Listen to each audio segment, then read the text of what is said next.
Council की meeting जो है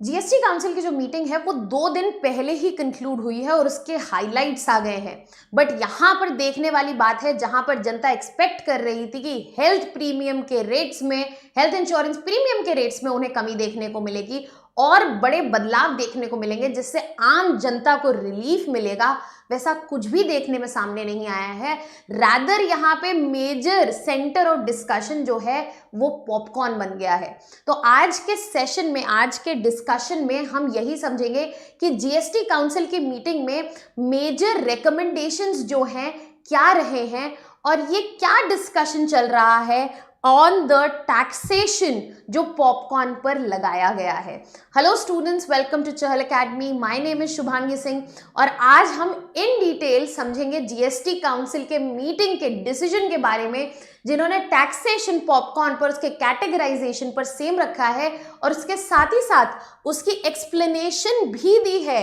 कि ये जो कैटेगराइजेशन है ये वाजिब और करेक्ट क्यों है और यहाँ पर उसको एक्सप्लेन किया गया है। तो यहाँ पे जो जीएसटी काउंसिल की मीटिंग थी वहाँ पर ये 2 दिन पहले ही कंक्लूड हुई है और उन्होंने एग्जिस्टिंग टैक्सेशन जो है स्पेसिफिकली ऑन पॉपकॉर्न उसको क्लैरिफाई किया है और साथ ही साथ कोई बड़े चेंजेस जो हैं अनाउंस नहीं किए गए हैं और कहा गया है कि कोई बड़े चेंजेस जो है इस वक्त हमें करंट टैक्स रेट्स में देखने के लिए नहीं मिलेंगे। इसके अलावा ये जो डिसीजन लिया गया है वो कंसर्न्स को एड्रेस करने के लिए और क्लैरिफिकेशन देने के लिए है कि जो taxation rules specially different types of popcorns पर लगे हैं वो क्यों लगे हैं और उनकी कैटेगराइजेशन समझाई गई है। आप यहाँ कमेंट सेक्शन में भी अपने डाउट्स और कंसर्न जो है पूछ सकते हैं ताकि यहाँ पे हमारा डिस्कशन जो है वो 2 वे रहे और हम आगे बढ़ते हैं यहाँ पे और समझते हैं क्या क्लासिफिकेशन है जो टैक्सेशन किए जा रही है पॉपकॉर्न पे। तो यहाँ पे सबसे पहला क्लासिफिकेशन जो है वो प्री पैकेज्ड और लेबल्ड पॉपकॉर्न का है। अब यहाँ पर कोई भी ऐसा पॉपकॉर्न जो कंपनी के द्वारा प्री पैकेज है और उस पर प्रॉपर लेबलिंग अगर है तो गवर्नमेंट ने कहा है वैसा रेडी टू ईट पॉपकॉर्न जो है वो 12% जीएसटी रेट के अंतर्गत जाएगा। यहाँ पे मुझे कमेंट सेक्शन में आप बताइए कि इस वक्त जीएसटी की कितनी टैक्सेशन रेट्स जो हैं वो एग्जिस्ट करते हैं। इसके अलावा जो यहाँ पे नमकीन पॉपकॉर्न है जिसको हम सॉल्टेड या प्लेन पॉपकॉर्न भी बोलते हैं, तो गवर्नमेंट ने बोला है कि कई स्टेट्स में ये एज अ नमकीन ही काउंट होता है और अगर उसे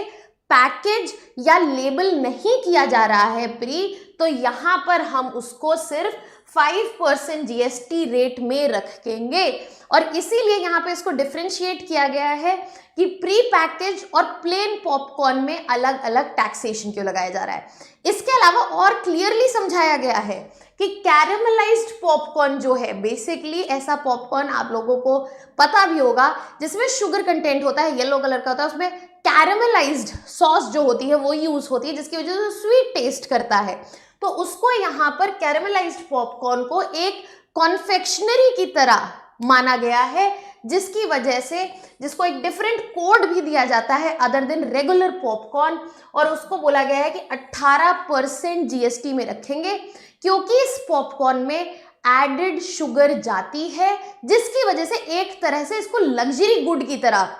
रिफ्लेक्ट करने की कोशिश की गई है। तो आप देख सकते हैं एक ही चीज जो पॉपकॉर्न है अलग अलग वेराइटीज में जो एग्जिस्ट कर रही है उसके अलग अलग टैक्सेशन हमें अपने इनडायरेक्ट टैक्स जो जीएसटी है उसमें देखने को मिल रहे हैं। तो क्या जीएसटी काउंसिल में सिर्फ पॉपकॉर्न के बारे में बात हुई? बिल्कुल नहीं, यहाँ पर और भी कुछ रिकमेंडेशंस जो है वो यहाँ पर सामने आए हैं। सबसे पहला अगर हम बात करें फोर्टिफाइड राइस कर्नल्स, जो राइस कर्नल्स हैं स्पेशली जिनके फोर्टिफिकेशन है। फोर्टिफिकेशन क्या है? आर्टिफिशियली जब एक्स्ट्रा न्यूट्रिएंट्स या मिनरल्स हम इंट्रोड्यूस करते हैं फूड आइटम्स है उस प्रोसेस को हम कहते हैं फोर्टिफिकेशन। तो राइस कर्नल्स जो है जो फोर्टिफाइड है उन पर यहाँ पर जीएसटी जो है रिड्यूस कर दी गई है और उनको कर दिया गया है 5%। इसके अलावा फार्मर्स को एग्जेम्पशन दिया गया है अगर फार्मर्स के द्वारा डायरेक्टली ब्लैक पेपर या रेजिन दोनों में से ही कोई सप्लाई हो रहा है तो उन पर जीएसटी नहीं लगेगी। साथ ही साथ यहाँ पे और चीजों पे भी बात की गई है, जैसे कि जीन थेरेपी को भी एग्जेम्प्ट कर दिया गया है जीएसटी से, और यहाँ पे आईजीएसटी के टर्म्स में भी इंटीग्रेटेड जीएसटी जो है उसके टर्म्स में भी यहाँ पर कमी देखी गई है। इसके अलावा बैंक्स में जो आपके पीनल चार्जेस लगते हैं, अगर आप समय से यहाँ पर पेमेंट नहीं करते हैं तो आपके जो पीनल चार्जेस लगते हैं उस पर जो जीएसटी लगती थी उसको भी फाइनली हटा दिया गया है। और जो पेमेंट एग्रीगेटर्स हैं, अगर आप अपने पेटीएम से यहाँ पे किसी बिजनेस पर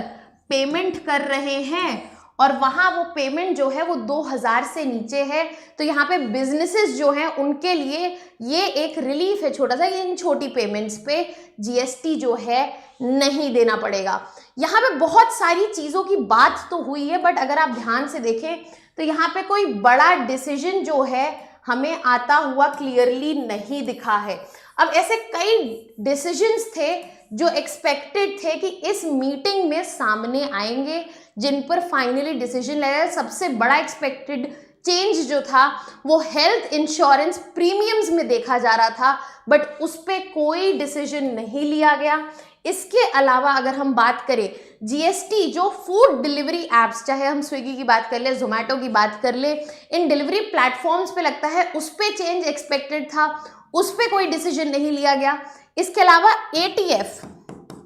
यहाँ पर अगर हम बात करें एयर टर्बाइन फ्यूल की, जो फ्यूल यूज होता है हमारे एयरप्लेन्स में, उस पर भी डिसीजन जो था एक्सपेक्टेड था, बट इस बारे में भी कोई बात नहीं। इसके अलावा कॉम्पेंसेशन सेस भी उन चीज़ों में आता है जिस पे डिसीजन एक्सपेक्टेड था, बट कोई डिसीजन जो है नहीं आया है। और इस वजह से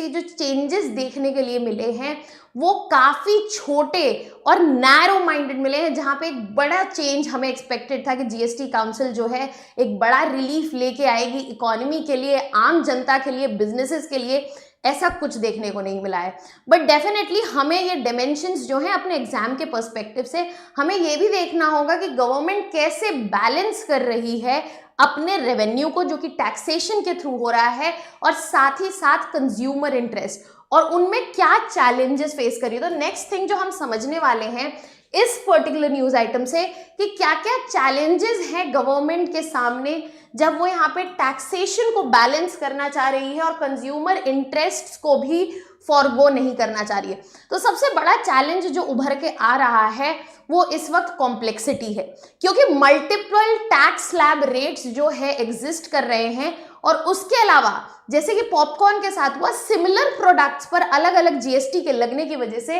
ये कंफ्यूजन क्रिएट कर रहा है, सिर्फ कंज्यूमर्स के लिए नहीं, इन बिजनेसेस के लिए भी जो इसमें इन्वॉल्व है। इसके अलावा कंज्यूमर परसेप्शन की बात करें अगर यहाँ पे, तो ये भी एक बड़ा चैलेंज की तरह उभर रहा है, जहां पब्लिक को एक्सपेक्टेड है कि गवर्नमेंट फोकस करे उनके लिए इंपॉर्टेंट चीजों पर, जैसे कि हमने बात की हेल्थ इंश्योरेंस प्रीमियम पर। गवर्नमेंट जो है माइनर टैक्स चेंजेस, जिसमें 2000 रुपए छोटी चीजें इन्वॉल्व हैं, उस माइनर चेंजेस पर फोकस कर रही है। तो यहाँ पे पब्लिक का भी बैकलैश जो है वो गवर्नमेंट को बियर करना पड़ेगा। इसके अलावा इक्विटी कंसर्न्स जो है वो भी एक बड़ा चैलेंजेस है कि जो अलग अलग टैक्स रेट्स हमें दिख रहे हैं, डिफरेंशिएटेड टैक्स रेट्स दिख रहे हैं, वो डिस्प्रपोर्शनेटली डायरेक्टली इफेक्ट करेंगे किसको, लो एंड मिडिल इनकम ग्रुप्स को। यहाँ पे हाई इनकम ग्रुप्स जो हैं वो उतना इफेक्ट नहीं होंगे जितना लो एंड मिडिल इनकम ग्रुप्स होंगे, जिसकी वजह से ये माना जाएगा कि गवर्नमेंट जो है वो अनफेयर हो रही है, and it is not keeping regard, it is not taking interest of low and middle income groups. इसके अलावा गवर्नमेंट के तरफ भी बर्डन जो है बढ़ता हुआ दिखेगा। अगर हम एडमिनिस्ट्रेटिव बर्डन की बात करें तो वो इंक्रीज होगा जब हम अलग अलग टैक्स रेट रख रहे हैं और यहाँ पे क्लासिफाई कर रहे हैं अलग अलग फ्रूट प्रोडक्ट्स और उनकी वेराइटीज को अलग टैक्स रेट्स में। तो यहाँ पे इनका कंप्लायंस जो है और रेगुलेटरी चैलेंज दोनों ही बढ़ जाता है बिजनेसेस के लिए भी और इंस्टीट्यूशंस जो इनको मॉनिटर कर रहे हैं उनके लिए भी। और इसकी वजह से यहाँ पे लूप होल्स मिलेंगे जिसमें लोग नए नए तरीके के फ्रॉड ढूंढ लेंगे। तो यहाँ पे जो कॉम्प्लेक्सिटी है उसे भी रिजॉल्व करना एक बड़ा चैलेंज जो है, बड़े चैलेंज की तरह उभर कर आ रहा है। इसके अलावा डायरेक्ट इम्पैक्ट हमें देखने को मिलेगा कंज्यूमर स्पेंडिंग पर। अगर जो लग्जरी गुड्स हैं उन पे हायर टैक्सेशन बना रहा in the name of progressive taxation, लोगों की, कंज्यूमर की स्पेंडिंग जो है वो कम होगी और यहाँ पर ये बिजनेसेस जो हैं वो डायरेक्टली इम्पैक्ट होते हुए दिखेंगे। साथ ही साथ ऐसे आर्बिट्री टैक्स डिसीजंस जहां पे गवर्नमेंट अपनी मनमानी से किसी भी प्रोडक्ट का वेरिएशन क्रिएट करके उसे एक्सप्लेन कर दे रही है, ये पब्लिक का जो ट्रस्ट है वो इरोड करेगी, पब्लिक जो है डिससैटिस्फाइड फील करेगी। और इसके अलावा जैसे कि हमने बोला इकोनॉमिक प्रायोरिटाइजेशन की अगर हम बात करें कि छोटे टैक्स इश्यूज जैसे कि पॉपकॉर्न का क्लासिफिकेशन वो डाइवर्ट कर रही है ज़्यादा इंपॉर्टेंट इकोनॉमिक पॉलिसी एरियाज से, जैसे कि हेल्थ केयर, जैसे कि एटीएफ जो कि बड़ी इंडस्ट्री जो कि एविएशन है उसको इफेक्ट करती है। तो यहाँ पे ज़रूरी है कि हम इस वक्त इन चैलेंजेस को प्रॉपरली एड्रेस करें। बाकी जीएसटी काउंसिल की मीटिंग के जो रिकमेंडेशन है, अगर आप एक एक्सपर्ट लेंस से देखें तो क्रिटिक्स का मानना है कि काफ़ी जो यहाँ पे एक्सपेक्टेशंस थी उनको क्रश किया है इस मीटिंग ने, और ये जो रिकमेंडेशन है वो एक इनकंसिस्टेंट टैक्सेशन जो है लेके आई है, अलग अलग टैक्स रेट वो भी सिमिलर प्रोडक्ट्स पर। ये बेसिकली ये दिखाता है कि किसी तरह की क्लैरिटी नहीं है और बहुत ज़्यादा कंफ्यूजन जो है एग्जिस्ट कर रही है। इसके अलावा अगर हम बात करें छोटे मैटर्स पर फोकस दिखा रही है गवर्नमेंट का, where government outlook should be broad. इसके अलावा टैक्स सिस्टम जो है जो कि यहाँ पर प्रोग्रेसिव होना चाहिए, बट इनडायरेक्ट टैक्सेशन सिस्टम जो है एक फीचर है उसका रिग्रेसिव टैक्सेशन। अगर आप किसी भी तरह का इनडायरेक्ट टैक्स सिस्टम देखेंगे तो वो रिग्रेसिव इन नेचर होता है, बट इसमें रिग्रेसिव का इंटेंसिटी बढ़ता हुआ दिख रहा है, क्योंकि रिकमेंडेशंस में से एक रिकमेंडेशन ये है कि 18% जीएसटी लगेगा यूज्ड व्हीकल्स पर।